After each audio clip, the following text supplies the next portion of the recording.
আসসালামু আলাইকুম ওয়া রাহমাতুল্লাহ। আলহামদুলিল্লাহি ওয়াহদা ওয়াসসালাতু ওয়াসসালামু আলা রাসূলিল্লাহ ওয়া বা'দ। ফাআউযু বিল্লাহি মিনাশ শাইতানির রাজীম। ওয়া মান আ'রাদা আন যিকরি ফাইন্না লাহু মাঈশাতান দানকা ওয়া নাহশুরুহু ইয়াওমাল কিয়ামাতি আ'মা قال رب لم حشرتني أعمى وقد كنت بصيرا قال كذلك أتتك آياتنا فنسيتها وكذلك اليوم تنسى وقال تعالى ولقد ذرأنا لجهنم كثيرا من الجن والإنس لهم قلوب لا يفقهون بها ولهم أعين لا يبصرون بها ولهم آذان لا يسمعون بها أولئك كالأنعام بل هم أضل أولئك هم الغافلون عن أنس بن مالك رضي الله عنه قال قال رسول الله صلى الله عليه وسلم لا تباغضوا ولا تحادثوا ولا تدابروا ولا تقاطعوا وكونوا عباد الله إخوانا اللهم صل على محمد وعلى آل محمد كما صليت على إبراهيم وعلى آل إبراهيم إنك حميد مجيد اللهم بارك على محمد وعلى آل محمد كما باركت على إبراهيم وعلى آل إبراهيم إنك حميد مجيد الحمد لله সকল প্রশংসা আল্লাহর জন্য, শান্তি অবতীর্ণ হোক আল্লাহর রাসূলের উপরে। আমরা পড়ছি আল্লাহুম্মা সাল্লি আলাইহি আল্লাহুম্মা বারিক আলাইহি। আজকের মাহফিলে আলহামদুলিল্লাহ সবচেয়ে আত্মতৃপ্তির ব্যাপার, আজকের মাহফিলের পরিচালনায় উপস্থাপনায় যিনি রয়েছেন তিনি একজন আলেম মানুষ, বলেন আলহামদুলিল্লাহ। আজকের মাহফিলের যিনি সভাপতি তিনি একজন গুরুত্বপূর্ণ একজন দায়ী, একজন ইসলামিক স্টাডিজে গবেষক, একজন আলেম মানুষ আলহামদুলিল্লাহ, যাকে গত বছর আমি শেরপুর মাহফিলে পেয়েছি আলহামদুলিল্লাহ। 2 নম্বর কথা, সহসভাপতি মাওলানা মোহাম্মদ ওমর ফারুক তিনি একজন কামিল মাদ্রাসার অধ্যক্ষ আলহামদুলিল্লাহ। এরপরে আমাদের সামনে আপনার উপস্থিত হয়েছেন জনাব শামীম আহমেদ, বিশিষ্ট ব্যবসায়ী, সকাল বাজার জামালপুর, তাকেও আমরা অভিনন্দন জানাচ্ছি। এবং আপনার আরও যারা উপস্থিত রয়েছেন আলহাজ মোহাম্মদ আব্দুল করিম, সেক্রেটারি বাংলাদেশ জমিয়তে আহলে হাদিস জামালপুর জেলা শাখা। আল্লাহ সুবহানাহু ওয়া তাআলা সকলকে দিনের জন্য কবুল করুক, আল্লাহুম্মা আমিন। একটা রিকোয়েস্ট করে আমরা খুব অল্প সময়ের ভিতরেই আমরা চাচ্ছিলাম যে আপনাদের সামনে কথা বলবো। খুশির খবর, 3 জন আলোচকই এখানে উপস্থিত আছে আলহামদুলিল্লাহ, কোনো চিন্তার কারণ নাই। তবে এই রাস্তাটা পুরা ফ্রি করে দিতে হবে, এইদিকে চাপ দিয়ে এইদিকে যারা আসবে একটু পরিবেশ করে দিবেন ইনশাআল্লাহ। তা আমরা সরাসরি আলোচনায় যেতে চাচ্ছি, আল্লাহ সুবহানাহু ওয়া তাআলা আমাদের তৌফিক দিক, আল্লাহুম্মা আমিন। এবার আমার বক্তব্য যারা শুনতেছেন সামনে সবার কাছে একটা কথা, কিছু কিছু বিষয় আছে যে বিষয়টাই হলো শক্ত, আছে কিনা? যেমন একটা পাপের নাম হলো বিদাত। কি পাপ বললাম? আমাকে বলা হয়েছে বিদাতের ভয়াবহ পরিণাম সম্পর্কে। তো বিদাতের কিন্তু একটাই শাস্তি আল্লাহ রাসূল থেকে, আর কোনো শাস্তির কথা বলা নাই। সে শাস্তির নাম হলো ফিন্নার, জাহান্নাম। কথা বলতেছেন আপনারা না? স্বেচ্ছাসেবক দায়িত্বশীলরা, আমরা আপনাদের মাত্র 50 মিনিট 1 ঘন্টার ভিতরে, আমরা এখন বাদে 8:38, আমরা একটা নির্ধারিত সময়ে কথা শেষ করবো ইনশাআল্লাহ। আপনার বিরক্তি আসবে না আশা করছি। তো যে কথা বলতেছিলাম, বিদাতের ভয়াবহতা সম্পর্কে আমরা আলোচনা করব আজকে। দিন ধর্মের ব্যাপারে কোরআন এবং সহিহ হাদিস আমাদেরকে মানতে হবে, কি বলেন? আমাদেরকে মানতে হবে ইসলাম। একটা সূত্র মনে রাখেন, যেই জিনিস কোরআনে নাই, রাসূলের সহিহ হাদিসে নাই, ওই জিনিস ইসলামেও নাই। আবার বলি সূত্র, যেই জিনিস ইসলামে নাই ওই জিনিস কোরআন এবং সহিহ হাদিসেও নাই। যেই জিনিস কোরআন এবং সহিহ হাদিসে নাই ওটা মূলত ইসলামেও নাই। বোঝা যাচ্ছে নাকি? ওয়ামাই ইয়াবতাগি গায়রাল ইসলাম দীনান ফালাই ইউকবালা মিন, ইসলাম ব্যতি রেখে যা মতবাদ আপনি বলবেন একটাও আল্লাহ কবুল করবে না। ওয়া হুয়া ফিল আখিরাতি মিনাল খাসিরিন, দুনিয়ার শাস্তি তো শুনলেন, আখিরাতে আপনি ক্ষতিগ্রস্তের সিরিয়ালে দাঁড় করবেন আল্লাহ। আরো আলোচনা আমার সুবিধা করে দিয়েছে আজকের আলোচনার সভাপতি সাহেব। তিনি বলেছে যে আমাদের সমাজে একদল আরেক দলকে গালি দেওয়ার একটা অস্ত্র বানিয়েছে, তার নাম হলো আহলে খবিশ, নাউজুবিল্লাহ। এবং আরেকটা গালি হলো ইহুদির দালাল। এই যে অকথ্য ভাষায় একে অন্যকে গালি দেয়, প্রত্যেকটা গালি দেয় কিন্তু কোনো হিন্দু না, টুপিওয়ালা দাড়িওয়ালা একটা হুজুর আরেকজনকে বলতেছে, একজন নামাজি মানুষ আরেকজন নামাজিকে লামাযহাবি ইহুদির দালাল বলতেছে। কেন? কারণ আপনি যদি হেঁটে হেঁটে জান্নাতে যেতে চান, উনি আপনাকে গালি দিয়ে দৌড়ায় জান্নাতে যেতে চাচ্ছে। আমার বক্তব্যের শুরু থেকে শেষ পর্যন্ত আপনি শুনবেন ইনশাআল্লাহ। কোরআন এবং সহিহ হাদিসের বাইরে অপ্রাসঙ্গিক কোনো কথা আমরা বলবো না, আল্লাহ তুমি সাক্ষী ইনশাআল্লাহ। বোঝা যাচ্ছে না এই কথা? তাহলে আমরা যে কথা বলতেছিলাম, কোন হিন্দু কিন্তু আমাদের ইহুদির দালাল বলে গালি দিয়েছে ইতিহাস নাই। কোন অমুসলিম সারাটা জীবন চেষ্টা করে আমাদের ইসলামের ভিতরে দুইটা বিদআত চালু করার ক্ষমতা তার নাই, কারণ এই শব্দই সে জানে না। আপনারা শুনেছেন ডক্টর খন্দকার আব্দুল্লাহ জাহাঙ্গীর রাহিমাহুল্লাহর মুখে একটা গুরুত্বপূর্ণ কথা, একজন আলেম সহজে সুদ খায় না।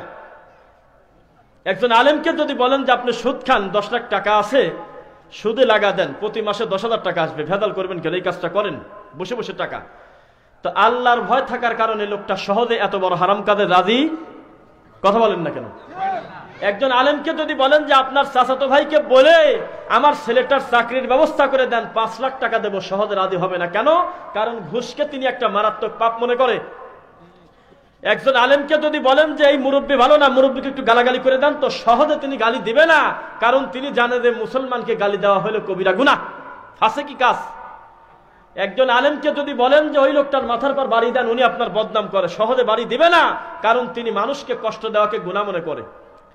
একজন আলেমকে যদি আপনি বলেন যে আল্লাহর ঘরে বসে এই মসজিদের উপরে দাঁড়ায় আপনি মানুষের অকল্যাণ হয়, ক্ষতি হয়, সমাজে বিশৃঙ্খলা হয়, এমন একটা খারাপ কথা বলেন, সহজে বলবে না, কারণ এগুলো হলো ইমামের দৃষ্টিতে পাপ, নাকি বলেন?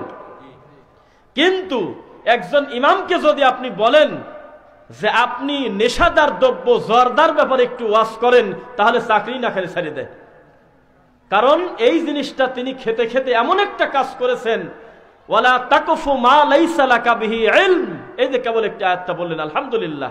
আমি আরেকটা যুক্ত করি আয়াত, কাবুরা মাকতান ইনদাল্লাহি আন তাকুলু মা লা তাফআলুন। এটা বড় পাপ যে আমি কোনো পাপ করি, আমি একটা ভুলের ভিতরে আছি, আমি যে আমল করি না, অথচ আরেকজনকে আমি সেটা বলে বেড়াচ্ছি। তো ইমাম সাহেব জুমার খুতবায় মসজিদে আল্লাহর ঘরে 30 বছর ওয়াজ করছে সিগারেট ছেড়ে দেন, একজন লোকও ছাড়ে না, কারণ তার গলার মধ্যে এখনো হলো জর্দা, এখনো তার গালে হাকিমপুর জর্দা, কিভাবে তার ওয়াজের তাসির হবে? একজন ইমাম মানুষকে বলতেছে, বাবা ইন্নাল্লাহা লা ইয়াগফিরু আন ইউশরাকা বিহি ওয়া ইয়াগফিরু মা দুনা যালিকা লিমান ইয়াশা। নিশ্চয় শিরিক ব্যতি রেখে যত পাপ আল্লাহ যাকে ইচ্ছা ক্ষমা করে। ওয়া মা ইউশরিক বিল্লাহ, কেউ যদি আল্লাহর সাথে শিরিক করে, ফাকাদ হাররামা আলাইহিল জান্নাহ, তার জন্য জান্নাত হারাম। তাহলে তিনি শিরিককে পাপ মনে করে না নাকি মনে করে বলেন? একজন আলেমের মিনিমাম যার বিদ্যা আছে, উনি কিন্তু শিরিককে মহাপাপই মনে করে, কিন্তু মানুষের গলায় তাবিজ লেখাকে উনি গুনাহের কাজ মনে করে না। এই জন্য সারাটা জীবন শিরিকের ওয়াজ করে, এই ওয়াজের কোনো কাম কাজ নাই। যেমন আপনাকে যদি বলা হয় আমাদের দেশের জাতীয় ধর্ম কি, যে কেউ বলবেন যে ইসলাম, নাকি? কথা বলে না? একসাথে সবাই বলেন আমাদের দেশের জাতীয় পাখির নাম কি, জাতীয় ফল, জাতীয় ফুল, জাতীয় নাম কি আদম আলাইহিস সালাম দিয়েছিল? এই কথা বলেন। কিন্তু জাতীয় ফুল যে শাপলা, এই খবরটা কি আদম আলাইহিস সালাম দিয়েছে আপনাকে? কোরআন থেকে পাইছেন, হাদিস থেকে পাইছেন, আমাদের নবী মুহাম্মদ সাল্লাল্লাহু আলাইহি ওয়াসাল্লাম বলে গেছে, কেউ না কেউ নামটা দিয়েছে, তাই না? আমার দেশের জাতীয় ফুলের নাম হলো শাপলা।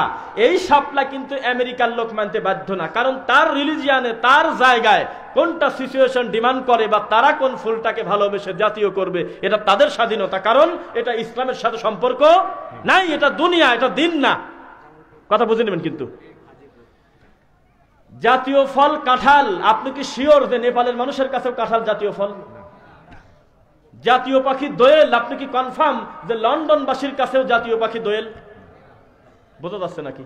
এবার একটা কথা, জাতীয় ফুল নাম যেহেতু আদম আলাইহিস সালাম দেয় নাই, তাহলে কেউ না কেউ কিছুদিন আগে দিয়েছে, তাই তো কথা। তো জাতীয় ফুল শাপলা নামকরণের আগে, শাপলাকে জাতীয় ফুল ঘোষণা করার আগ পর্যন্ত শাপলা ছিল হলো পাগারের ভিতরে, গোবরের ভিতরে, ময়লার ভিতরে, ক্যানালের ভিতরে। যখন রাষ্ট্রীয়ভাবে পাশ করা হলো জাতীয় ফুল হলো শাপলা, এরপরে হলো শাপলা ফুল মানুষের 10 তলার ছাদে উঠেছে, তাই না? নাকি? আর এবি মাথা নাড়াচ্ছেন নাকি? আগে ছিল নর্দমায় পানির ভিতরে, ক্যানালের ভিতরে শাপলা। জাতীয় নাম্বার দেওয়ার পরে শাপলা রাতারাতি চাতালে চলে গেছে, তাই মনে করেন? না, আগে যেটা ছিল সে নেই আছে। জাতীয় ফল কাঁঠাল নাম হওয়ার আগে কাঁঠালের গায়ে প্রচুর আঠা ছিল। ভালোবাসি আমরা জাতীয় নাম দেওয়ার সাথে সাথে সর্ষের তেল লাগে না, ওই গায়ে আর এখন আর অত আঠা নাই, তাই মনে করেন? না, আগে যা ছিল তাই। জাতীয় পাখি দোয়েল, এই দোয়েলকে জাতীয় পাখি নাম দেওয়ার আগে, দোয়েল যে মানুষের বাড়িতে ছিল, গাছের ডালে ডালে পড়েছিল, আমরা ভালোবেসে তাকে জাতীয় নাম দেওয়ার কারণে তার নামে 5 তলা বিল্ডিং হয়ে গেছে, তাই না? ওই উন্নতি নাই, আগেও পাগারে, আগেও গাছের ডালে, আগেও এখানে, এর কোনো উন্নতি নাই, কিন্তু আমরা বুঝলাম যে হলো জাতীয় পাখি। কথা বোঝা যাচ্ছে না মনে হয়? তা আমাদের জাতীয় ইসলামের হলে এই অবস্থা, এর কোনো উন্নতি নাই, এর কোনো উন্নতি নাই। ইসলাম নিয়ে যত ফায়সা কথা বলবেন, রাসূল সাল্লাল্লাহু আলাইহি ওয়াসাল্লামকে কটাক্ষ করবেন, দিন ধর্ম নিয়ে নোংরা কথা বলবেন, তাহলে সারা বিশ্বের মানুষ আপনাকে দেখলো, বাপ রে বাপ, লোকটা কি জিনিস। কথা বুঝছেন নাকি? এর কোনো উন্নতি নাই, কারণ যাদেরকে দায়িত্ব দেওয়া হয়েছে, আল্লাহর কসম আল্লাহ রাসূল বলতেছে, আবু দাউদের হাদিস 20,335, আল্লাহর রাসূল বলতেছে, আমার বড় আফসোসটা হলো আইম্মাতুল মুদিল্লিন, ভণ্ড হুজুরদের ব্যাপারে, যারা আমি আল্লাহর রাসূল আল্লাহর কসম আমার জীবদ্দশায় বলে গেলাম, আমি আমার উম্মতকে রেখে যাচ্ছি, এই আলেম শ্রেণী হবে কানা দাজ্জালের চাইতে খারাপ। 20,335 বাদ দাম মিলান গা। আল্লাহ রাসূল বলতেছে, আমার উম্মতের ভিতরে আমি ভণ্ড হুজুরের চাইতে অন্য কিছু নিয়ে এত ভয় আমি করি না। আমার উম্মতের রিজিকের চিন্তা নাই, রিজিক আসমান থেকে ঝরঝর করে নামবে। আজকের থেকে 30 বছর আগে ব্রয়লারের নামই শোনে নাই মানুষ। আজকের থেকে 50 বছর আগে মানুষ কোনোদিন ভাবে নাই 1 বিঘা জমিতে 2বার 3বার ধান হবে, 1 বিঘাতে 50 মণ ধান বাড়িতে তোলা সম্ভব, মানুষ কোনোদিন ভাবে নাই। হাজার বিঘা জমি পতিত পড়েছিল, যারে উত্তর মাঠের জমিটা চাষ করে নিগা, কয় তুমি করো গা, ও ছাতা সারা বছর পরে কাম হয় না। এমন রিজিক দিয়েছে আল্লাহ, মানুষ বাড়তেছে, আসমান থেকে রিজিকও আসতেছে। বোঝা যাচ্ছে না? তাহলে রিজিকের চিন্তা নাই। আমার উম্মতের সবচেয়ে বড় ভয়, যাদেরকে সাংবাদিক করে পাঠাইছি আমি, যাদেরকে ওয়ারিশ করেছি সম্পদের না, আমার ইলমের ওয়ারিশ করেছি, ওয়ারাসাতুল আম্বিয়া। আল্লাহর রাসূল সাল্লাল্লাহু আলাইহি ওয়াসাল্লাম বলতেছে, আমার উম্মতের এই মাওলানা শ্রেণীকে নিয়ে আমার কষ্ট, এরা কানা দাজ্জালের চাইতে খারাপ হবে। কেন? তাদেরকে যে দায়িত্ব দেওয়া হয়েছে ঠিক তার উল্টা কাজ করবে। নাউজুবিল্লাহ। হুজুরকে বলা হলো মানুষকে বিদআত থেকে ফিরাও। মুহাম্মদ সাল্লাল্লাহু আলাইহি ওয়াসাল্লাম জুমার খুতবা দিচ্ছে, আপনি থাকেন কোন জায়গা?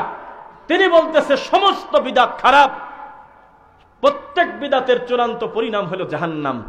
অথচ হুজুরের পেটের ভাত হজম হয় না প্রতিদিন মানুষকে বিদআতের ব্যাপারে উৎসাহিত না করলে। নাউজুবিল্লাহ। আমার বক্তব্যের শুরু থেকে শেষ পর্যন্ত একটা ব্যক্তির নাম তো দূরে থাক, কোনো ইশারাও থাকবে না, শুধু হবে কোরআন এবং সহিহ হাদিসের কথা। আমি সুদের ওয়াজ করলে এমনি সোনার চাদরা রাগ করবেই, যার পেটের ভাত, যার 5 তলা বিল্ডিং, যার গোটা পরিবারটা বেশ করে আছে সুদের অর্থের উপরে, ওকে কি করে খুশি করবো আমি বলেন?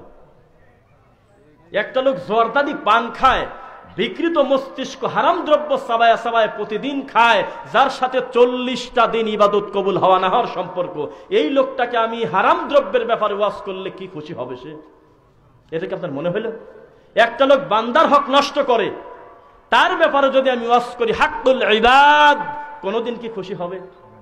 একটা লোক মানুষের সম্পদ আত্মসাৎ করে নেছে, এই লোকটার কাছে যদি আমি সহিহ মুসলিম, তিরমিজি, তারপরে ওই যে ওই ঘটনা চাদর আত্মসাতের ওয়াজটা করি, ওর ভিতরটা ছিঁড়ে যাবে কিনা? কিন্তু ওয়াজ কি বাদ দিয়ে দেবো আমরা? করতে হবে কিনা। যেহেতু আজকে এখানে আমানত নিয়ে বসেছি, আমার সময়টুকুন এরা আমার থেকে আমানত নিয়েছে, বলেছে আপনাকে বিদআত সম্পর্কে ওয়াজ করতে হবে। আল্লাহ আমি যেন আমানতের খেয়ানত না করি ইনশাআল্লাহ। লিল্লাহি তাকবীর। শুনবেন তো ইনশাআল্লাহ। আল্লাহ সুবহানাহু ওয়া তাআলা আপনাকে কত ভালোবাসেন তার প্রমাণ। কুনতুম খায়রা উম্মাতিন উখরিজাত লিন-নাস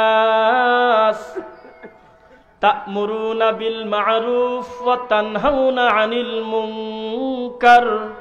আপনি হলো শ্রেষ্ঠ উম্মত, সুবহানাল্লাহ। কারণ আপনি মানুষকে সৎ কাজের আদেশ দেন, অসৎ কাজ থেকে নিষেধ করেন। এই জন্য আপনি হলে 1 নাম্বার উম্মত, সুবহানাল্লাহ। 1 নাম্বার না, এই 1 নাম্বার উম্মতের ব্যাপারে আল্লাহ বলতেছে সূরা নাম্বার 7, সূরার নাম হলো আরাফ। কথা বলছেন নাকি? 7 নাম্বার সূরা, সূরা আরাফ, আয়াত নাম্বার 179। আল্লাহ বলতেছে ওয়ালাকাদ যারানা লি জাহান্নামা কাসীরাম মিনাল জিন্নি ওয়াল ইনস লাহুম কুলুবুল লা ইয়াফকাহুনা বিহা ওয়া লাহুম আ'য়ুনুল লা ইউবসিরুনা বিহা ওয়া লাহুম আযানুল লা ইয়াসমাউনা বিহা উলাইকা কাল আনআমি বাল হুম আদাল ওয়া উলাইকা হুমুল গাফিলুন। 7 নম্বর সূরা, সূরা আরাফ, আয়াত নাম্বার 179। আল্লাহ জিন এবং ইনসানকে ডেকে বলতেছে লাকাদ যারানা লি জাহান্নামা কাসীরাম মিনাল জিন্নি ওয়াল ইনস। বেশিরভাগ জিন ইনসান জাহান্নামে যাবে কি কারণে জানেন? লাহুম কুলুবুল লা ইয়াফকাহুনা বিহা। আরে অনুভূতি শক্তি নাই, বিবেক নাই, এমন মানুষকে আল্লাহ বলে নাই যার বিবেক আছে, বোধগম্য আছে, সব বোঝে, আমার কোরআন বোঝে না। সব বোঝে না, বুঝলে 30 বছর বুখারী পড়া কিভাবে? হ্যাঁ, নাই যদি বুঝবি, মূর্খ মানুষ কোনোদিন বুখারী পড়াতে পারে? 40 বছর ইমামতি করতে পারে কোনোদিন? এই সমস্ত মানুষের দায়িত্ব নেওয়া কিন্তু চারটিখানি কথা না। একটা মেম্বার বোঝে মানুষের দায়িত্ব নেওয়া কত কঠিন। আরে কার্ডই পাইছে 40টা, তো উনি তো চাইলে 70 জনকে দিতে পারতেছে না। এখন 41 নাম্বার লোক খালি গালিতে গালিতে বাড়িতে চলে যাচ্ছে। কঠিন জিনিস ইমামতি, কঠিন জিনিস, মানুষের দায়িত্ব নেওয়া কঠিন। আল্লাহ বলতেছে এত মানুষের দায়িত্ব নিলে আমার উম্মতের, এত দামি মানুষ, তাকে আমি বোধ শক্তি দিলাম, বিবেক দিলাম, কিন্তু কেন জানি বুঝেও বোঝে না। দেখতেও সে যে কোরআনে কি আছে, হাদিসে কি আছে, বুঝেও বোঝে না। ওয়ালাহুম আ'য়ুনুল লা ইউবসিরুনা বিহা। আরে 2 চোখ দিয়ে সব দেখে, টনটনা দেখে, একটা পাই তার থেকে ছুটে যাওয়ার জন্য। কারণ এটা হলো দুনিয়া, কিন্তু আমার আখিরাতের ব্যাপারে প্রশ্ন আসলেই তারা গাফেল, দেখেও দেখে না। ওয়ালাহুম আযানুল লা ইয়াসমাউনা বিহা। কানও তো দিয়েছি, গান শোনে, নাচা শোনে, দৌড়াদৌড়ি করে, সারা দুনিয়ার সবকিছু শোনে। 200 মাইল ফাঁকে থেকে কেউ ওই নামে বদনাম করে, পিয়ন লাগায় রাখছে। কান এত সজাগ, এই মানুষ আমার সব বোঝে, ইসলাম বোঝে না। উলাইকা কাল আনআম। প্রথমে বলতেছে ওরা 4 পায়া জন্তুর মতো, আবার বলতে থাক বালহুম আদল, তার চাইতেও খারাপ।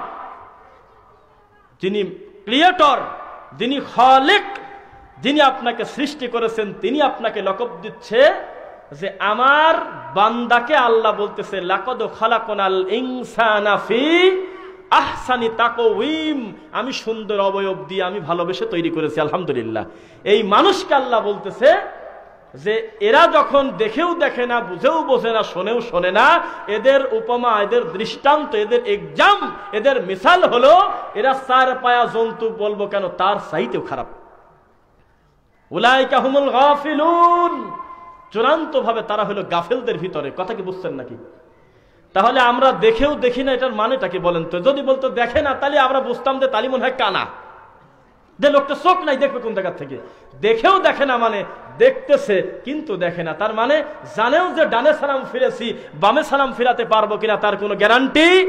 ইযা জাআ আজালুহুম লা ইস্তাখিরুনা সাআতাও ওয়া লা ইস্তাকদিমুন। সময় যদি হয়ে যায়, 1 মুহূর্ত দেরি করা হবে। প্রত্যেকটা কথার পিছনে আল্লাহর কোরআনের আয়াত এবং রাসূলের সহিহ হাদিস থাকবে ইনশাআল্লাহ। জানেও যে ডানে সালাম ফিরেছি, বামে সালাম ফিরাতে পারবো কিনা তার কোনো গ্যারান্টি নাই। এই লোকটা কোন ভাবে পাপের কাজ করে, কিভাবে আমার দিন থেকে গাফেল হয়ে থাকে, এটা আল্লাহর আফসোস। আফসোস আছে কিনা? তা আলেম শ্রেণী এবং যারা নন আলেম, যারা দিনের দায়ী এবং যারা দিনের দায়ী না, যারা দিনের বুঝ আছে এবং যারা দিন থেকে অজ্ঞ, এদেরকে সমান করবেন আপনি? প্রথম 10 মিনিট আমরা আলোচনা করব একজন হুজুর মানুষের মান আল্লাহর কাছে কত বেশি, সুবহানাল্লাহ।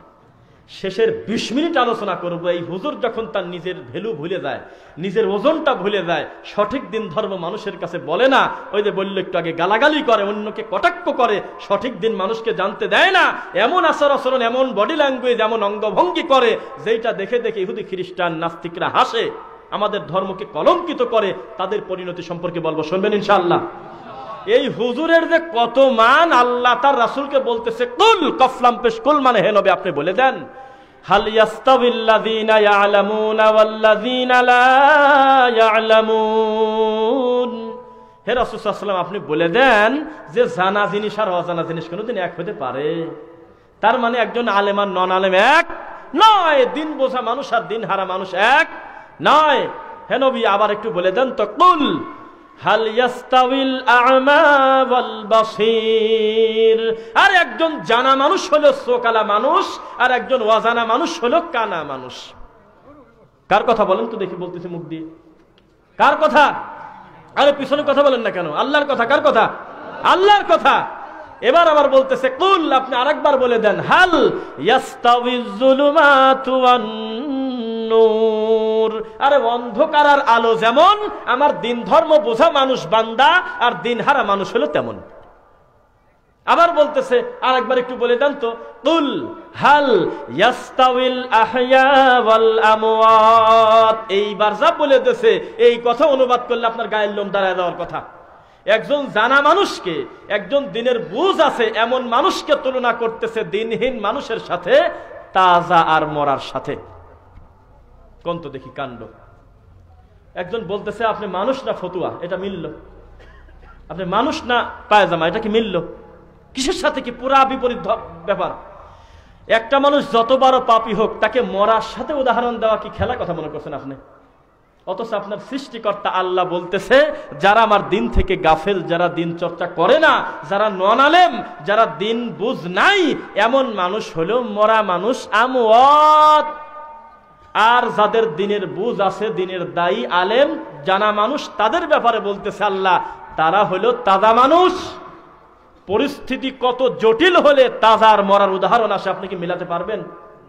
এবার বলেন, একজন আলেমের মান আছে কিনা আল্লাহর কাছে? ইন্নামা ইয়াখশাল্লাহা মিন ইবাদিহিল উলামা। নিশ্চয়ই তোমরা যাই বলো, আলেম উলামারাই হলে আমি আল্লাহকে যোগ্য ভয় করে, সুবহানাল্লাহ। এবার বলেন, আলেমদেরকে গালি দিয়েছি, আলেমদের মান আছে কিনা? কথা বলেন না কেন? ওইদিকে তাকায় থাকেন কেন? প্রত্যেকে তার গতিতে আসবে ইনশাআল্লাহ। লিল্লাহি তাকবীর। আপনারা লিল্লাটা যাতে ভুলে না যান, মাঝে মধ্যে একটু বলি আমরা, ঠিক আছে ইনশাআল্লাহ? তাহলে আলেম মানুষের মান কি আল্লাহ দিয়েছে? তো এর চাইতে আর কোনো মান আছে? কিন্তু এই আলেম যখন তার নিজের পরিচয় ভুলে যায়, তখন আল্লাহর রাসূল বলতেছে, আল্লাহর কসম, আমার উম্মতের ভিতরে আমি ভ্রান্ত হুজুরদের চাইতে অন্য কোনো কিছু ভয়ের ব্যাপারে রেখে গেলাম না। কথা কি বুঝছেন নাকি?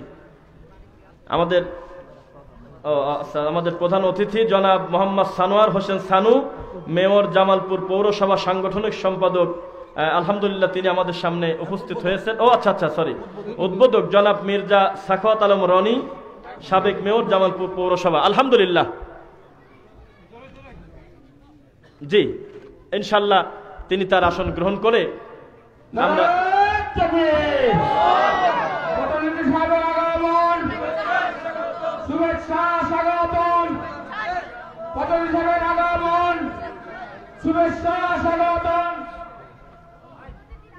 সম্মানিত তৌহিদি জনতা, আজকে এই মহাসম্মেলনের প্রধান অতিথি সাহেব আমাদের মঞ্চে এসে উপস্থিত আছেন। আমি তার আসন গ্রহণ করার জন্য দৃঢ়ভাবে অনুরোধ করছি।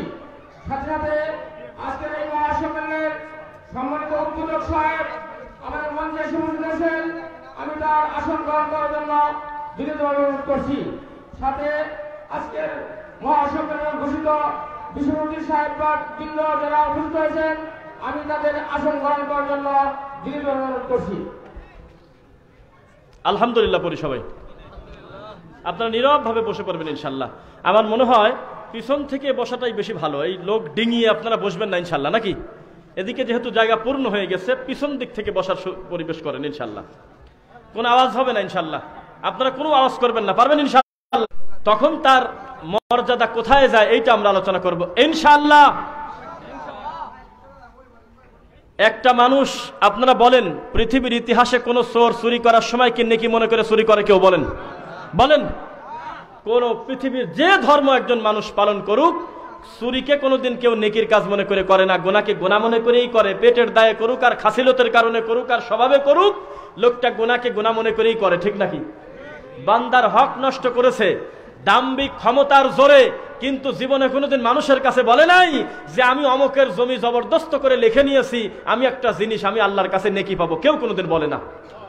পৃথিবীর ইতিহাস সাক্ষী, কোন মানুষের মুখে একটা থাপ্পড় দিয়েছে, যতই লোকটা অপরাধী হোক, তবু মানুষের কাছে বলে না যে আমি একটা বীরের মতো কাজ করছি, অমুকের মুখে থাপ্পড় দিয়ে আল্লাহর কাছে 15টা নেকি পাবো। কথা বলেন না? কোন মানুষ রাত 3টার সময় গভীর রাতে যদি কোনো মানুষ হত্যা করে, পৃথিবীর কেউ না দেখলেও একা একা বালিশে ঘুমাতে পারে না, তার বিবেকটাকে কুরে কুরে খায় যে এটা পাপ করছি, কারণ এটা অপরাধ, ঠিক কিনা? 20 বছর 30 বছর 50 বছর হোক, মৃত্যুর আগে আল্লাহ চাইলে লোকটা গুনার জন্য আল্লাহর কাছে তওবা করতে পারে কিনা? কিন্তু বিদাত এমন একটা পাপ যে বয়স যত বাড়ে এই পাপ তত আরো বেশি করে করে। কারণ একজন বিদাতি মনে করে যে ওর চাইতে বেশি নেকির কাজ বুজুর্গ মানুষ এই সমাজে আর নাই। না, এত কথা বললে তো মুশকিল। এই শব্দগুলো কেন হচ্ছে এটা তো বোঝা কঠিন। আপনারা কি কথা ছাড়া থাকতে পারেন কিনা? এই পাশে এত মানুষ দাঁড়িয়ে না থেকে বসে পড়েন, এটা খুব খারাপ শোনা যায়। এইভাবে শব্দ করবেন কেন আপনারা? বসে পড়েন। আমি একটু সময় দিলাম, আমি 1 মিনিট কোনো কথা বলবো না। 1 মিনিটের ভিতরে কোনো আওয়াজ হবে না, কোনো শব্দ হবে না, খালি পাখির ঝিরঝির আওয়াজ নাকি পোকার এই সব শব্দ হবে। কি বলেন বুঝতে পারলাম না একটা কথা। এত বড় সমাবেশ, এই যে নিজ গতিতে যদি আমরা কথা বন্ধ না করি হবে? কোনো খোঁজ গল্প নাই। আরে ফোন সাইলেন্ট করে উল্টা করে রাখেন আপনি। সময়ের দাম আছে। মা ইয়ালফিযু মিন কাউলিন ইল্লা লাদাইহি রাকিবুন আতীদ। একটু আগে সভাপতি সাহেব বললেন প্রত্যেকটা কথা জবান থেকে বের হওয়ার সাথে সাথে কথা রেকর্ড হয়ে যায়। বিচারের মাঠ বড় কঠিন। আল্লাহর কাছে বিদ্যা বুদ্ধি এলেম কর্মকাণ্ড হুবহু বুঝে না দেওয়া পর্যন্ত আদম সন্তানের পাও হেলতে দুলতে দেওয়া হবে না, স্থির দাঁড়ায় থাকবে। কি বলেন? আল ইয়াউমা নাকতিম, সূরা ইয়াসিন 36 নম্বর সূরা। সঙ্গে সঙ্গে লোকটার জবান বন্ধ। অতুকাল্লিমুন আইদিহিম, হাত বলবে যে হ্যাঁ আমার দ্বারা পাপ করছে, বাদ দান তো আমি নিজে সাক্ষী। ওয়াতাশহাদু আরজুলুহুম বিমা কানু ইয়াকসিবুন, যা বলছে বলছে, আমি পাও আমাকে নিয়ে গিয়েছে রাত এতটার সময়, আমি সাক্ষী দিচ্ছি লোকটা পাপী। একটা কথা বলবে না বলে দিচ্ছি, একটা কথা বলবে না ইনশাআল্লাহ।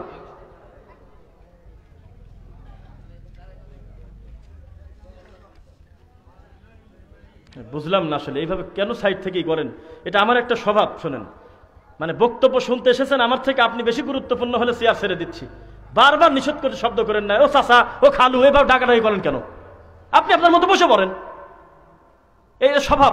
রাস্তা একটা ময়লা পড়ে আছে, গালি দিচ্ছে, বলতেছে যে কিরারে এই কাম করছে, তো এটা কি মেয়র সাহেব এসে এটা সরাবে? তুমি মানুষ না, তুমি টান দিয়ে ময়লাটা ধরে ফেলা দিলেই তো হয়। আল্লাহ রাসূল বলতেছে রাস্তা থেকে কষ্টদায়ক জিনিস সরাইয়া দেওয়া একটা ইমানদারের পরিচয়, ইমানের একটা শাখা। খালি আমরা অন্যের উপরে আমরা দায় সাফাই। রাস্তা এক জায়গা ভাঙা, সরকারকে গালি দিতে দিতে যাচ্ছে, তো সরকার এসে তোমার এই রাস্তা এই করে দিয়ে যাবে। তুমি নিজে পারো না এখানে একটু কিভাবে ভালো করা যায়? প্রত্যেকে যদি দায়িত্বশীল হয়, দায়িত্ববোধ হয়, অন্যকে গালি দেওয়া বন্ধ করে নিজের দায়িত্ব যদি সেভাবে পালন করে, তাহলে নোংরামি, খারাপ জিনিস, গালাগালি, ফাসেকি, পরনিন্দা সব আপনা আপনি ঠিক হয়ে যাবে, ঠিক নাকি? রাগ করলেন মনে হয়? আমরা তো কাউকে উল্লেখ করে বলি নাই। কথা বলবেন না কেউ আপনারা ইনশাল্লাহ, ঠিক আছে নাকি? আলোচনা চলুক ইনশাল্লাহ। তো যে কথা বলতেছিলাম, একজন চোর জীবনে অহংকার করে বলে না যে চুরি একটা নেকির কাজ। একজন বান্দার হক নষ্টকারী কোনোদিন বলে না যে এটা একটা নেকির কাজ। ছোট গুনাহ করে কেউ কোনোদিন বলে না যে এটা একটা নেকির কাজ। গুনাহকে লোকটা গুনাহ মনে করেই করে। এদেশে শতকরা 99 জন 98 জন বেনামাজিকে যদি আপনি হাতখান ধরে বলেন যে বাবা বয়স তো হয়ে গেল, আপনি সালাত আদায় করাটা উচিত, লোকটা আপনাকে মারবেও না, গালিও দেবে না, বলবে যে লজ্জা পেয়ে বলবে আসলে পড়াটা উচিত।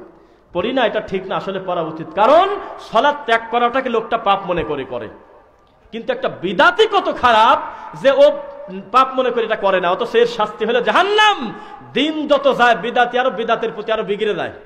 ভালো কথা বললে আপনাকে আহলে খবিশ বলে গালি দেয়, সি নাউজুবিল্লাহ, ইহুদির দালাল বলে গালি দেয়। একটু আগে শুনলেন, আপনাকে যদি আমি কাফের বলে ডাকি, আল্লাহ রাসূল বলতেছে এই লোকটা হঠাৎ যদি সত্যি সত্যি কাফের না হয় তাহলে বলাওয়ালা কাফের। বুঝছেন নাকি? তাহলে আমাদের শব্দ চয়নে সতর্কতা হতে হবে কিনা? কোন ইসলামে বাস করেন জানেন আপনি? মিন আজলি যালিক সূরা মায়েদা আল্লাহ সুবহানাহু ওয়া তাআলা বলতেছে, কাতাবনা আলা বানি ইসরাইল, আমি বানি ইসরাইলের সময় লিখে দিয়েছি, বিধান করে দিয়েছি, আন্নাহু মান কতাল, একজন নিরপরাধ মানুষকে যদি কেউ হত্যা করে, নাফসাম বিগাইরি নাফস, জানের বদলে জান, আও ফাসাদিন ফিল আরদ, জমিনে ফাসাদ সৃষ্টিকারী ছাড়া, কতালান নাসা জামিআ, ইসলাম বলে ও একজন মানুষকে মারে নাই, সারা পৃথিবীর মানুষকে হত্যা করে দিয়েছে।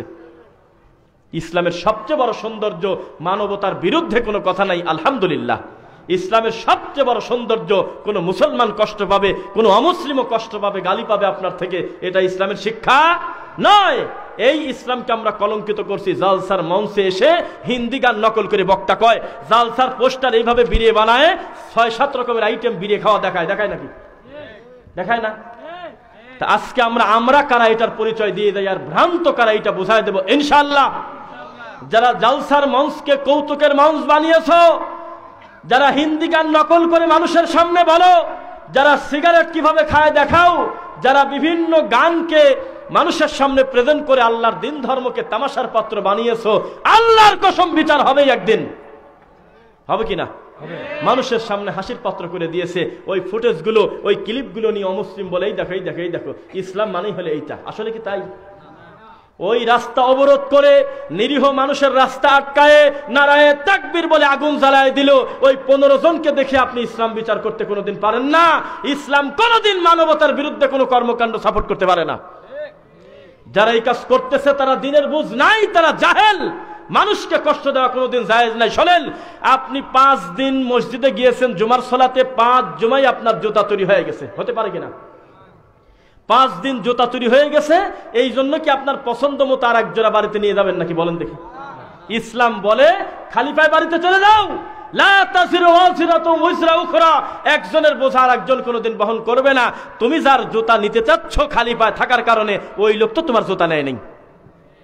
তুমি খালি পায়ে বাড়িতে চলে যাও, আর না হয় চুপ করে দাঁড়ায় থাকো, সবচেয়ে শেষে যে জোড়া বাসে, ছিঁড়া হোক ফাটা হোক, ওই জোড়া নিয়ে বাড়িতে যাও। বাস মালিক ভাড়া বাড়িয়েছে, আপনি রাস্তায় একটা প্রাইভেট কার ভাঙা শুরু করে দিলেন, স্কুল থেকে বের হয়ে গিয়ে বাড়ি শুরু করে দিলেন, এটা কি ইসলাম বলে?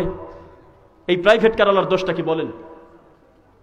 প্রত্যেকটা বাস বেশি ভাড়া নিচ্ছে, এই কথা আপনি বলতে পারেন না। অপরাধীকে অপরাধী বলেন। রাস্তায় একটা গাড়িতে আপনি আগুন দিয়ে দিলেন, ইসলাম এটা কি এই নীতিতে বিশ্বাসী? বুঝছেন নাকি? কোন মানুষের কষ্ট হবে ইসলাম এটা সাপোর্ট করে? কোনোদিন সাপোর্ট করে না। অথচ আমাদের আবেগের কি জিনিস, ওরে বাবা নারায়ে তাকবীর দিলি 10,000 রেডি। মুসলমানের রাস্তা আটকিয়ে, মুসলমানকে কষ্ট দিয়ে, গাছ ফেলায়, আগুন জ্বালায় আমরা পটু। আছে নাকি এরকম শোনার স্যার? আল্লাহ জাহেল থেকে আমাদের হেফাজত করো। তো যে কথা বলতেছিলাম, একজন আলেমের কত মান আপনারা জেনেছেন। অন্ধকার আর আলোর পার্থক্য, কানা মানুষ আর চোকালা মানুষের পার্থক্য, জানা আর অজানা এক হতে পারে না। তাজা মানুষ আর মারা মানুষের পার্থক্য আল্লাহর কোরআন বলতেছে। তাক এই মানুষকে আল্লাহ বলতেছে, দেখেও দেখে না, শুনেও শোনে না, বুঝেও বোঝে না, ওরা হলো 4 পায়া জন্তুর চাইতেও খারাপ। যেই হাজি হজে যাওয়ার আগে 7 দিন আগে মেয়ের সম্পত্তির ছেলেকে লিখে গেল, ওকে আপনি পশুর চেয়ে খারাপ না বলবেন? কি বলবেন বলেন? আল্লাহ নিজে বলতেছে, আপনি কে? ইসলাম কি শুনবেন? অন্যান্য ধর্ম, অন্যান্য জিনিস আপনাকে ভালো ভালো ভালো ভালো কথা বলে, আর ইসলাম এক ধাপ এগিয়ে ভালো কথা বলার পাশাপাশি ভালোটা কিভাবে প্রতিষ্ঠিত করলে ফলাফল পাওয়া যায় এটাও দেখায় দেয়। বোঝা যাচ্ছে নাকি? খালি মুখে বলেছেন ইমানদার, কর্মকাণ্ডে যদি প্রমাণ না হয় আমি কি ইমানদার হব? সূরা নূরের 1 নম্বর আয়াত বলেছেন আমাদের শায়েখ, আজকের সভাপতি। আমি 2 নম্বর আয়াত বলি। সূরা নূর, এই সূরার সিরিয়াল সম্ভবত 24। কয় নম্বর সূরা? 24, 2 নম্বর আয়াত। আয-যানিয়াতু ওয়াজ-যানি ফাজলিদু কুল্লা ওয়াহিদিম মিনহুমা মিআতা জালদা। জিনা করছে পুরুষ নারী সমানে কয় লাঠি পিটাও? 100। কত? 100 লাঠি। কয় লাঠি? 100 লাঠি পিটাও, ওয়ালা তাখুযকুম বিহিমা রাফাতুন ফি দীনিল্লাহি ইন কুনতুম তুমিনুনা বিল্লাহি ওয়াল ইয়াউমিল আখির। 100 লাঠি পিটাতে যায়, খবরদার ভিতরে দয়া আনো না। ইসলামে কোনো বৈষম্য নাই, ইসলামে কোনো পার্সিয়ালিটি নাই, ইসলামে কোনো রক্তপ্রথা বর্ণপ্রথা নাই। যারা বলতেছে এই লোকটা নবীর এততম বংশধর, দ্বারাই পিটান লাগবে, আপনি পিটাবেন না, সমাজের দায়িত্বশীলদের কাছে পৌঁছায় দেন অথবা প্রশাসনের কাছে দেন। আপনি কোনোদিন মানুষকে মারতে পারবেন না, ঠিক আছে নাকি? ইসলামকে কলঙ্কিত করতেছে যারা বলে আমাদের হুজুর হলো নবীর এততম বংশ, আমাদের আওলাদে রাসূল এই দেখেন বসে আছে, সঙ্গে সঙ্গে ঘাট ধরে নিয়ে সমাজের দায়িত্বশীল যারা মেয়র আছেন বা যারা দায়িত্বশীল স্থানীয় প্রশাসন তার কাছে তুলে দেন। কেন বলেন যে এই দেখেন এই লোকটা ইসলামের কত বড় কলঙ্কিত করতেছে। জাহেলিয়াতের সময় আল্লাহর নবীকে আল্লাহ এই কারণেই দিয়েছে, তখন তারা বংশ নিয়ে গৌরব করে মানুষের উপর জুলুম করত, রক্ত নিয়ে গৌরব করত, বংশ নিয়ে গৌরব করত, কালো সাদার পার্থক্য করত, আরব অনারবের পার্থক্য করত, আফ্রিকার জঙ্গলের লোকটা দেখে খুব গালি দিত, এই দেখো কালার জাত। এই সমস্ত নোংরামি দূর করার জন্যই তো আল্লাহ রাসূলকে আল্লাহ জাহেলিয়াতের সময় দুনিয়া দিয়েছিল। আজকের এই 2021 সালে এখনো পর্যন্ত বক্তা ওয়াজ করতে এসে বলে আল্লাহর নবীর রক্ত আমার শরীরে আছে, বলে কিনা? আরে কাপড়ই পরে না ল্যাংটা, সেও কয় যে আল্লাহর নবীর 44তম বংশ আমি। চট্টগ্রামে আপনার পাকিস্তান থেকে এক ভণ্ডকে মহিলা মানুষ জুতা দিয়ে পিটাচ্ছে, প্রশাসন ধরে নিয়ে যাচ্ছে, এত নোংরামি করেছে। এই খারাপ লোকটাকে টান দিয়ে চট্টগ্রাম নিয়ে এসে সিংহাসনে বসায় বলতেছে নারায়ে তাকবীর, এখন আপনাদের সামনে উপস্থিত করব আল্লাহর নবীর 47তম বংশকে। ইসলামকে কারা কলঙ্কিত করলে বোঝেন না? সালাফি মানহাজের একজন আলেম আরেকজনকে কাফের বলে ডাকছে, একটা প্রমাণ দেন। আল্লাহর রাসূলের হাদিসকে ব্যঙ্গ করেছে, একটা প্রমাণ দেন, আমি জুতা খেয়ে যাবো এখান থেকে। আমাদের কোন আলেম একজন মানুষকে ডাক দিয়ে বলছে ওই লোকটা কাফের, আপনি দেখান। আমাদের মানহাজের একটা আল্লাহর ঘর থেকে কেউ বলেছে ওই যে অমুক লোকটা আমার সাথে আমলে হুবহু মেলে নাই, ঘাট ধরে বাইর করে দাও মসজিদ থেকে, প্রমাণ দেখান। তাহলে ফিতনাবাজ কারা? এই জন্যই আল্লাহ রাসূল বলতেছে আবু দাউদ 20,335 ও কানা দাজ্জালের চাইতে বেশি খারাপ। আল্লাহ রাসূলের মুখের ভাষা, আমার কি করার আছে? যার এত সম্মান এত মান, কত দুঃখে এই কথাটা বলা যায়। আল্লাহ রাসূল সাল্লাল্লাহু আলাইহি ওয়াসাল্লাম আলেমদের কি দায়িত্ব দিয়েছে? আল্লাহ কি দায়িত্ব দিয়েছে? সূরা ইব্রাহিম সূরা নাম্বার হলো 14, 1 নম্বর আয়াত, আলিফ লাম মিম, আলিফ লাম র, আলিফ লাম র, এটার অর্থ কি জানেন আপনারা কেউ?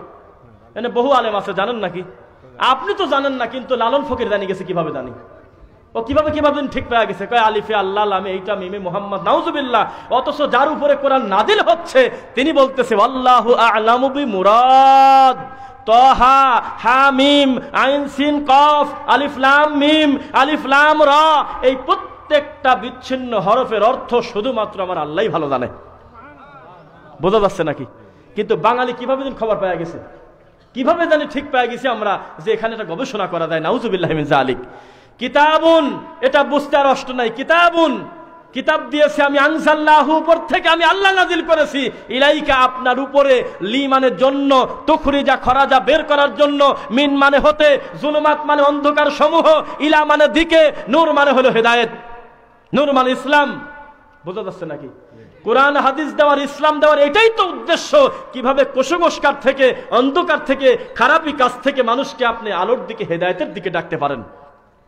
অথচ যাকে দায়িত্ব দেওয়া হয়েছে মানুষকে অন্যায়ের বিরুদ্ধে ডাকার জন্য, মানুষকে ভালো কর্মের দিকে ডাকার জন্য, মানবতার সেবায় ডাকার জন্য, এই লোকটা রাত দিন জর্দাদি পান খায়, তাহলে ও কিভাবে সিগারেটের বিরুদ্ধে ওয়াজ করে? কত বড় বেলজ্জাতি, হারামকে বলে মাকরুহি, কত বড় খারাপ। বিদাতকে 2 ভাগ করে বানাইছে, বেদাতে হাসানা, বেদাতে সাইয়্যা। বড় বড় পাপের দরজা খুলে দিয়েছে, নাউজুবিল্লাহি মিন যালিক। কাকড়া খেলে রাগ করে, কয় কাকড়াকে একটা খাওয়ার জিনিস, কাকড়া হলো মাকরু। তো গালের মধ্যে দিয়ে গুল ঘষতেছো, হাকিমপুর রতন জর্দাদি পান খাও, তখন খারাপ লাগে না? প্রত্যেকটা সিগারেট খোর যারা আছেন, প্রত্যেককে আমি বলতেছি, ও আমার প্রিয় নেশাদার ভাইয়েরা, আপনাদের উদ্দেশ্যে আমার সুন্দরভাবে একটা কথা, সিগারেট বাদ দিবেন, এটা হলো হারাম কাজ, এটা হুজুরের কথা, বড় কথা না। এটা মন্দ কাজ, বাদ দিবেন, সেটা ভিন্ন কথা। কিন্তু আপনাদের চোখের সামনে যদি ইমাম যদি বলে সিগারেট খোর হলে এইটা, সিগারেট খেলে এইটা হয় না, সিগারেট খোরের কাছে দাঁড়ানো যায় না, গন্ধ হয়, আপনি প্রকাশ্যে ওই আলেমকে বলেন সিগারেট খাওয়া বাদ দিয়ে দিলাম আজকেই, কিন্তু জর্দা আপনি কখন ছাড়বেন এই কথা বলেন আগে। আপনি যেই পাপে পাপী, সেম পাপে আমিও পাপী। আমি একা জান্নাতে যাবো কি বাবাতে খেলা নাকি? হ্যাঁ, আমি নেশা ত্যাগ করবো, আমি ভালো মানুষ হব, আর মন্দ মানুষের পিছনে আমি 5 ওয়াক্ত সেজদা দেবো। কে বলেছে আপনাকে? আপনি তাড়াতাড়ি জর্দা ছাড়েন, গোল ছাড়েন, নোংরামি ছাড়েন, তাবিজ বেচা ছাড়েন, কুলখানি ছাড়েন, বিদআত ছাড়েন, শিরিক ছাড়েন, কুফরি ছাড়েন, সঠিক দিন ধর্ম মানেন। কেন? আপনি যদি ইচ্ছাকৃতভাবে একদিন নেশা করেন, 40 দিন পর্যন্ত আপনার ইবাদতই কবুল হচ্ছে না। আমি কোন জ্ঞানে আমি বলবো যে আল্লাহু আকবার বলে আপনাকে ইক্তেদা করব? কথা বুঝছেন নাকি? সভাপতি সাহেবের কথাটা কিন্তু ঘুরে ফিরে আমি কিন্তু আনতেছি যাতে দোষ না হয়। ওয়ালা তাকফু মা লাইসা লাকা বিহি ইলম, সেই ব্যাপারে তোমার বিদ্যা নাই কথা বলো না। কাবুরা মাকতান ইনদাল্লাহি আন তাকুলু মা লা তাফআলুন, তার চেয়ে বড় কাজ, খারাপ কাজ পাপী কে হতে পারে যে নিজে কোনো পাপ করে, নিজে একটা নেকির কাজ করে না কিন্তু অন্যকে উদ্বুদ্ধ করে। নাউজুবিল্লাহ। তাহলে সিগারেট যেই গতিতে হুজুর জর্দাকে আপনার কি বলে, গাঁজাকে হারাম বলে, মদকে হারাম বলে গলা ফাটায় চিৎকার করে, ওই রকম গতিতে জর্দাও হারাম। ঠিক নাকি? সারা জীবন বলে যে শিরিক করো না বাবা, শিরিক করলে জাহান্নামে যাওয়া লাগবে, শিরিক করলে এই পাপ। তাবিজ ঝুলে দিচ্ছ কি কামে সামান্য 200-500 টাকার লোভে? লজ্জা করে না? আল্লাহর ঘরের মেম্বারের বিশাল দাম। একটা সামাজিক দায়িত্বশীল মানুষ এবং বিভিন্ন কর্মব্যস্ততার মানুষ 5 ওয়াক্ত সালাত ভিন্ন ভিন্ন জায়গায় পড়লেও জুমার সালাতে, জুমার দিনে, শুক্রবারে সমাজের মানুষের সাথে এক জায়গায় জড়ো হয় কিনা বলেন? এই লোকটা জড়ো হয়েছে এক জায়গায় বসে, তোমার মুখের 2টা কথা শুনবে, তুমি শুরু করলে কি, ও বাবারা আমার মেজো হুজুর পানির উপর দিয়ে ভাসি যায় বাবা। ওয়াজ হলো? মানুষকে পাপ থেকে ফিরাতে হবে, প্রভাবিত করতে হবে, পাপকে পাপ জানতে হবে। বিদাতের সিরিয়াল দিলে আপনি হজম করতে পারতেন না, এটা সে জায়গা হয়তো না। আমরা চাই যে আল্লাহ সুবহানাহু ওয়া তাআলা এই মাঠটাকে তুমি এত বেশি কবুল করো, আমরা প্রাণ খুলে বিদাতের সিরিয়াল যাতে কোনো একদিন এসে করতে পারি ইনশাআল্লাহ। বিদাত এত বড় খারাপ কাজ, বিদাতির মাথার উপর থেকে লজ্জা উঠে যায়। এখানে বহু সামাজিক দায়িত্বশীল আছে, আমার কথার সাথে তারা একমত হবে। আল্লাহর কসম, ইসলামকে কলঙ্কিত করার জন্য সবচেয়ে বেশি দায়ী হলো আলেম ওলামা। কারণ কত বড় খারাপ কাজ। এখানে মঞ্চে যারা আছে সবাইকে আলেম, এ কথা বলেন না কেন? সবাইকে আলেম। আল্লাহর কসম, আপনি সাংবাদিকগিরি করেন, প্রত্যেকের কাছে গোপনে পর্দার আড়ালে নিয়ে ভোটের মতো ক্যামেরা নিয়ে তাদের সামনে বলেন সিনেমা দেখা কামটা ভালো না খারাপ। আল্লাহর কসম, মুসলমান হলেও প্রতিদিন সিনেমা দেখে, এখনো মোবাইলে 10টা সিনেমা, তবু এটা নেকির কাজ বলবে না? বলবে না, এটা আসলে পাপ। বুঝতেছেন না? এখানে সবচাইতে বেশি সিনেমা দেখে দে, প্রতিদিন রাত্রি একটা করে ছবি দেখে তারপর ঘুম আসে, ওই লোকটাও বলবে না। কে বলছে খারাপ? সিনেমা হলো নেকির কাজ বলবে কোনোদিন? তাহলে একটা হুজুর কত বড় মস্তিষ্ক বিকৃত, মেন্টাল হলে নতুন একটা ছবি মুক্তি পাচ্ছে, এই জন্য হুজুরের 2000 টাকা দিয়েছে, মোনাজাতে কাঁদতেছে। কথা বলেন না দেখি। এখানে যারা উপস্থিত আছে প্রত্যেকটা লোককে জিজ্ঞাসা করেন যে আপনার দৃষ্টিতে, আপনার জ্ঞানে বাদ্যযন্ত্র হালাল না হারাম? প্রতিদিন লোকটা গান শোনে, তবু অন্তত হালাল বলবে না, কারণ ওনার ভয় আছে আমি একটা গুনার কাজকে কোন জ্ঞানে নেকির কাম বলবো। কিন্তু হুজুরে 500 টাকা ধরে দেন, পিছনে লেখাও আছে চট্টগ্রামের ব্যান্ড সঙ্গীতের আয়োজনে, অমক শিল্পী মৃত শিল্পীর আয়োজনে খতমে কোরআন বকশিস এবং মিলাদ মাহফিল, 1000 টাকা দেবে হুজুর, যা খালি কাঁদতেছে বসি। তাহলে এই হুজুর দিয়ে আপনি সমাজ থেকে বিদাত দূর করবেন? সস্তা কথা। আপনি খালি সামাজিক দায়িত্বশীল মেম্বার, চেয়ারম্যান, উপজেলা চেয়ারম্যান, এমপি সাহেব, তাদের দোষ দেন। আপনার দায়িত্ব নাই? আল্লাহর ঘরে চেয়ারে বসার সুযোগ দিয়েছে আল্লাহর বিশেষ অনুগ্রহ যে আপনি একজন আলেম। আপনি আল্লাহর ঘরে বসে সত্যটা বলতে পারেন না, হক হালাল বলতে পারেন না, সব চাপায় দিচ্ছেন এই মানুষদের ব্যাপারে। আপনার আবেগের 4 পয়সার দাম নাই, ইসলামের দাম আছে। হুজুর অটো চালায় খান, অটো চালায় খান, মানুষের দায়িত্ব নিয়েন না। আপনার অনুরোধ, আজকাল প্যাডেল মারা লাগে না, খালি বসে থাকবেন, এইভাবে ঘোরাবেন, ইলেকট্রিসিটি হয়ে গেছে, এক টানে আপনাকে নিয়ে চলে যাচ্ছে, আপনার প্যাডেল মারা লাগে না, কষ্ট নাই। দিন শেষে আপনার 500-1000 টাকা রুজি আছে। আপনি মানুষের বাড়িতে কামলা দিয়ে খান, এটা কোনো পাপের কাম না, এটা হালাল রুজি। মানুষের বাড়িতে কর্ম করেন, ধান কাটেন, পাট কাটেন, মানুষের বাড়িতে পাট দেন, তাও দিন শেষে 500 টাকা রুজি। 9টার সময় যাবেন, 4টার সময় ফিরে চলে আসবেন, জমিদারের মতো যা মাঠে কাজ করেন, 500 টাকা দিন শেষে রুজি। 3-5 15,000 টাকা আপনার। আপনি 3000 টাকার ইমামতি করতে যা ধর্ম বেচেন কি কামে? এই ধর্ম একজন খ্রিস্টানের কাছে বেচেন, তাও তো কাম হয়, যে আপনাকে 1 কোটি টাকা দেবে, তাও তো সহ্য হয়। যে পরকাল তো গেছে গেছেই, তো 200 টাকার তাবিজ বেশি পরকাল হারাবো কি কামে? 1000 কোটি টাকার কাছে ধর্ম বেচে খাবো, তাও তো একটা সহ্য হয়। কোন ধরনের কথা? সামান্য দুনিয়াবি কিছু সামানার লোভে, সামান্য কিছু লোভে আল্লাহর দিনকে কলঙ্কিত করা। শোনেন, বিচার একদিন হবে। হুজুর আপনার সাথে আমার যতই অমিল থাক, গালি তো অন্তত আপনি আমাকে দিতে পারেন না। আপনার সাথে আমার আমলের যত তারতম্য থাক, এই মানুষই কয়দিন আগে আপনি বলেছেন এ তাড়াতাড়ি চল তো, আমার কাকা হজ থেকে আসছে, একটু জমজম কুফের পানি খায় আসি। এই কয়েকদিন আগে আপনি বললেন এইসব খেজুর বাদ দাও, আমার মামা হজের থেকে আজোয়া খেজুর নিয়ে আসছে, সৌদির খেজুর সেই স্বাদ। এই তো কয়েকদিন আগে আপনি বললেন যে কাকা সৌদি আরবের জায়নামাজ নিয়ে আসেন, কাকা হজে যাচ্ছেন, আপনি নিজে বলেছেন সৌদি আরবের অরিজিনাল গোল্ড নিয়ে আসেন কাকা, ওই গোল্ডটা খুব ভালো, সব ভালো মেনে নিয়েছেন, কিন্তু সৌদি আরবের আমল মানবেন না, তাওহীদের দেশের আমল ভালো লাগে না। আমার এই বক্তব্যের একটা বিষয় আপনাদেরকে বলি, একটা আয়াত মোটামুটি বালেগ হয়েছে এমন লোকের সবার মুখস্থ আমি অর্ধেক বললে আপনি বাকিটা বলবেন। ইন্নাল্লাহা মাআস, কথা তো বলে না, ইন্নাল্লাহা মাআস সাবিরিন, মানে কি আল্লাহ ধৈর্যশীলদেরকে ভালোবাসেন, সাথে আছেন, মাআস সাথে থাকা নাকি। হুজুরের আবার কত বড় ধৈর্য দেখেন, 30 বছর ইমামতি করতেছে, 30 বছর তার পিছনের মুসল্লির গলায় তাবিজ, হাতে বালা, আংটি, অষ্টাধাতুর, কিছুই তার আসে যায় না, উনি ধৈর্য ধরে বসে আছে দাঁতে কামড় দিয়ে। 40 বছর ইমামতি করতেছে, 40 বছর উনি দেখতেও সে আমার পিছনে শত শত যুবক ছেলে বারান্দা যাওয়ার সাথে সাথে টাকনুর নিচে কাপড়টা ছেড়ে দেয়, দেখতেইছে, একদিনও বলে না, অথচ তার শাস্তি মা আসফালা মিনাল কাবাইনি মিনাল ইজারি ফাফিন নার, টাকনুর নিচে যে কাপড়টা চলে যাবে অবশিষ্ট কাপড়ের জন্য জাহান্নামে যেতে হবে, পাশে আলেম বসা, কিন্তু তার কিছু আসে যায় না কেন, হয়তো ধৈর্যশীল হুজুর।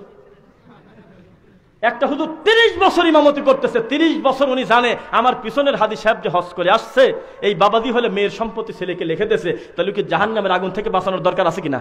কোনো দিন হাদি সাহেব এক জড়া ধরে কাঁদে না, একটু যে বাবাজি আপনার অনুরোধ করতেছি যেভাবে হোক আপনি বান্দার হকটা বুঝে দেন, এই কামটা করেন না বাবা, আপনাকে আমি ভালোবাসি আল্লাহর জন্য, কিছুই বলে না, কারণ মূল বেতনই তো দেয় হাদি সাহেব, কথা বলি খালি মায়ের। একটা লোকের বাড়ি হুজুর 25 বছর লজিং খায়, 25 বছর ওই ব্যক্তি খানা আসে, 25 বছর আসে, আল্লাহর কসম তার রোজগারের খাতি হলে ঘুষের টাকা, একদিনও বলে না আপনার বাড়িতে আমি খানা খাবো না, আমি একটা ইমাম, চোখের সামনে একটা স্পষ্ট হারাম খাবার আমি কিভাবে খেতে পারি বলেন, কিছুই বলবে না, কারণ উনি হলো ধৈর্যশীল। হুজুরের খুব ধৈর্য, এত নরম হুজুর, সবাক বুকে জড়া ধরে কাঁদে আর কয় কাঁদেন না, আপনার আব্বা মরে গেছে, আমাকে খুব মহব্বত করতো, আমাকে খুব ভালোবাসতো, তার মানে মিলাদে 2000 ধরে দিও, সবার ভালো কয়, কারোর প্রতি হুজুরের রাগ নাই, যে কোনো লোক সালাম দিলে মিষ্টি মুস্কি হাসে, সুন্নাত তাবাসসুম করে। এই লোকটা কোন দিন রাগে জানেন, যেদিন ওই 5 সাথে কেউ পাও মিলে বেরিয়ে গেছে, ওই দিন মনে হচ্ছে ঈর্ষা বড় পাপি আর নাই। ওই হুজুর এত বড় সরল সোজা হুজুর, একবারে রয়্যাল বেঙ্গল টাইগার হয়ে যায় যখন উনি বলে গায়রিল মাগদুবি আলাইহিম ওয়ালাদ-দাল্লিন, পিছন থেকে একটা মুসল্লি আস্তে করে খালি বলছে আমিন, আর সহ্য হচ্ছে না, এমন রাগ হয়েছে, এত বড় ঠান্ডা হুজুর সুদ মানিয়ে নেছে, ঘুষ মানিয়ে নেছে, জেনা মানিয়ে নেছে, টাকুর উপরে কাপড় মেনে নেছে, কত মানুষ সুদ খায় তা মেনে নেছে, তাবিজ মেনে নেছে, বান্দার হক নষ্ট করা মেনে নেছে, তারপরে সে মেয়ের সম্পত্তি ছেলেকে লেখা সব মানিয়ে নিল, এই ছোট আমিনটুক মানতে পারলো না, বলতেছে কি জানেন, এ কে রে, এ আহলে হক খবিশকে, 30 বছর ইমামতি করলাম, আজকে আমার পিছনে এত বড় ফিতনা বাঁধালো কে? তখন এলাকার দায়িত্বশীলদের খেপায় দেয়। একটা কথা রং বললে হিসাব দিয়ে যেতে হবে না আমার, এরকম হচ্ছে কিনা কথা বলেন তো দেখি। এত বড় ধৈর্যশীল মানুষ হাদিসকে বলে খবিশ। আমার বক্তব্যের শেষে আমি আশা করব, শেষে একটা সময় কোনো একটা সময় সভাপতির মুখ দিয়ে শুনবেন আল্লাহর রাসূলের হাদিস ব্যঙ্গ করলে কত বড় খারাপ কাজ, কত বড় শাস্তি। আল্লাহর রাসূল বলতেছে ফালাইসা মিন্নি, আমার সামনে বহু লোকের মুখে দাড়ি নাই, কিন্তু আছে, কথা বলে না, কিন্তু একটা লোকও কোনোদিন দাড়ি নিয়ে কটাক্ষ করে না, কেউ বলে না যে আমিও ওই লোকের চাই ভালো, ওই মুরব্বীর দাঁড়িয়ে আছে আমার নাই, তাহলে ওনার চাইতে আমি ভালো মানুষ, কেউ কোনদিন বলছে? বরং তিনি নিজেই বলে যে আসলে রাখার দরকার হুজুর, রাখাটা উচিত, এই কথাই কিন্তু বলে, রাগ করে না, অন্তত করে কি। আর হুজুর কত খারাপ, এই মঞ্চে অভিনয় করে দেখাচ্ছে আল্লাহর রাসূলের সুন্নাতকে ব্যঙ্গ করতেছে, নাউযুবিল্লাহি মিন যালিক। পাপ কি ছোট পাপ না বড় পাপ?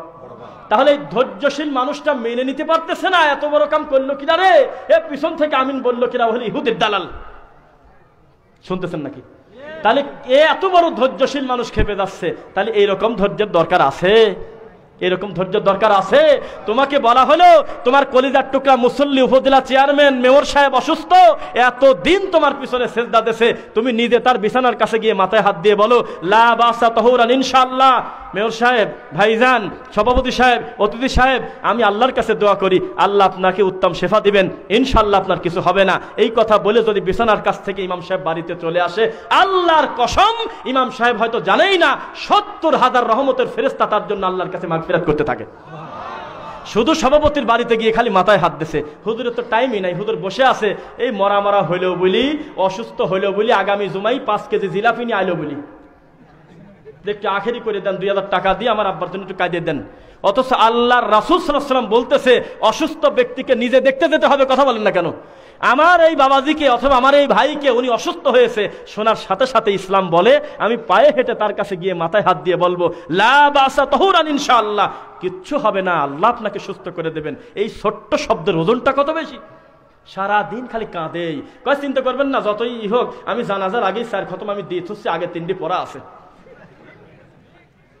কে এটা কি রিজার্ভেশনে ফ্রিজিং করে রাখার জিনিস? খতম বক্সা দিচ্ছে।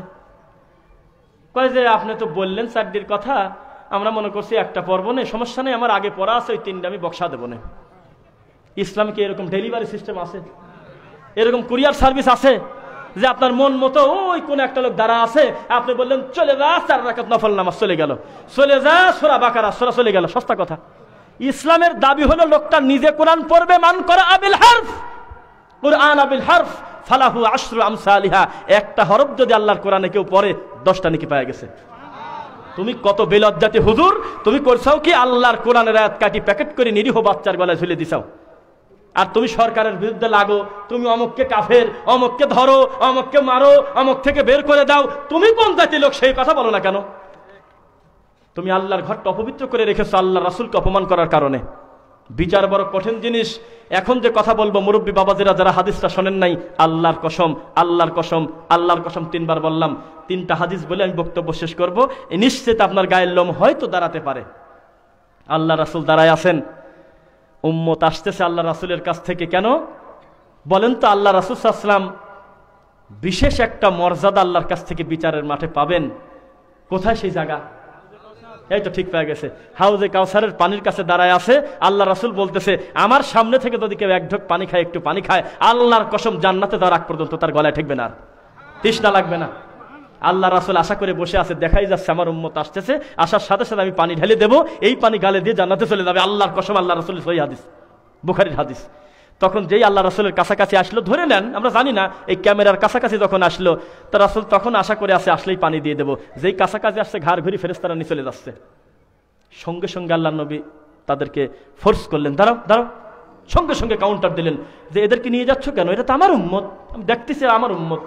ফেরেশতারা তখন বলল আপনার উম্মত এটা তো আমরা অস্বীকার করি নাই, এটা আপনারই উম্মত। এদের নাম হলো উম্মতে মুহাম্মাদি, বুঝছেন নাকি? এদের নাম হলো উম্মতে মুহাম্মাদি। আপনার উম্মত, এই ব্যাপারে আমাদের এক চুল কোনো মিথ্যা ধারণা নেই, সব ঠিক। কিন্তু এরা কি করছে তাকে জানেন? কথা কি বুঝছেন? ওরা কি করছে তাকে জানেন? তো বলো কি করছে? বলতেছে আপনি মারা যাওয়ার পরে আপনার দিনটা পরিবর্তন, মানে বিদআত করছে তারা। 2টা প্রশ্ন করি, ফেরেশতারা কি নিজের মন মতো চলে না আল্লাহর হুকুমে চলে? ফেরেশতারা কি পেশাব করে? স্ত্রী সন্তান আছে, পায়খানা আছে, রক্ত আছে, কোনো ধন, তারা একটা ভিন্নভাবে আল্লাহ তাদের তৈরি করেছেন। এইরকম কোনো চাহিদা দেন নাই রোবটের মতো। তাদেরকে আল্লাহ যা দায়িত্ব দিয়েছে তাই করে, ভুল কোনো কাজ করে না। করে কি? এই নিরীহ ফেরেশতা ঘুরায় নিয়ে চলে যাচ্ছে। আল্লাহ রাসূলকে জানতো না যে কারণ আছে, তাই তো নিয়ে যাচ্ছে। আল্লাহর হুকুম ছাড়া তো সরায় নিয়ে গেল না, কিন্তু ঠেকাতে চাচ্ছে কেন আল্লাহ নবী? তার মানে রাসূলের কলিজার ভিতরে চাচ্ছে আমার উম্মতকে আমি পানি দেই, ভুল মানুষের থাকুক, আমি একটু আল্লাহকে সুপারিশ করব। নাকি আর কোনো আশা আছে? দিন নিয়ে কোনোদিন ঠাট্টা করবেন না, খবরদার। আপনার মন যেটা চায় সেটা ইসলাম নয়। কোরআন আর রাসূলের সহিহ হাদিস যেটা চায় সেটা হলো ইসলাম। উমর রাদিয়াল্লাহু তাআলা আনহুর চাইতে তুলনা করলেও তো কেমন লজ্জার কথা। উমর রাদিয়াল্লাহু তাআলা আনহু আল্লাহ রাসূলকে বলতেছে, সহিহ মুসলিম 114, তিরমিজি 1573 হাদিসের রাবি হলো উমর রাদিয়াল্লাহু তাআলা আনহু। তিনি বলতেছে কিলা ইয়া রাসূলুল্লাহ, আল্লাহ রাসূলকে বলা হলো ইন্না ফুলানান কদ ইসতুশহিদ, আল্লাহর নবী ওই লোকটা শহীদ। ওই লোকটা কি? শহীদ। সঙ্গে সঙ্গে আল্লাহ নবী বলল কাল্লা, কখনো না। শুধু লা বললেই হয় না, কিন্তু কাল্লা মানে কখনো না। ওই যে ফেরাউনের ওই দলবল পিছনে মুসা আলাইহিস সালামের কওম বলছিল ইয়া মুসা ইন্না লা মুদরাকুন, আমরা তো পাকড়া হয়ে গেলাম, আমাদের তার পথই নাই। পিছনে হলে ফেরাউনের দল, সামনে হলে সমুদ্র, যাবো কোন জায়গা? তখন মুসা আলাইহিস সালাম কিন্তু কনফিডেন্টলি, ডিপলি উনি একটা কথা বলেছিলেন, কাল্লা রব্বি সায়াহদিন, আরে কখনো না, আমার রব আমাকে এই বিপদের সময় পথ দেখাবেন ইনশাআল্লাহ। তা আল্লাহ রাসূল বলতেছে কাল্লা কদ রাআইতুহু ফিন নার, উমর তুমি কি দেখো আমি কি দেখি? তুমি বলতেছো ও শহীদ, আমি দেখতেছি ও জাহান্নামে যাচ্ছে। কেন? একটা চাদর মাত্র গনিমতের মাল থেকে বেশি নেওয়ার কারণে একটা আলখেল্লা, পাপ ছোট না বড়? আমাদের দৃষ্টিতে আজকের এই দিনে স্বাভাবিক ব্যাপার, অথচ জাহান্নামে যাচ্ছে। সব সময় মনে রাখবেন, ধারণা করে আমরা কিছু বলি না, যেটা কোরআনে আছে, যেটা হাদিসে আছে সেটাই আমরা বলি, আল্লাহর ইচ্ছা, ঠিক নাকি? আমরা আলোচককে আনা হোক আমার মনে হয়। ও আচ্ছা আচ্ছা আচ্ছা আসছে। তো যাই হোক, আলহামদুলিল্লাহ কৃতজ্ঞতা স্বীকার করতেছি মাহফিলের শুরু থেকে এখন পর্যন্ত যারা ধৈর্যের সহিত টাকা দিয়ে, শ্রম দিয়ে, মেধাবুদ্ধি দিয়ে যেভাবে হোক আপনারা সহযোগিতা করে এখন পর্যন্ত এনেছেন, আল্লাহ সকলকে তোমার দিনের জন্য তুমি কবুল করো আল্লাহ।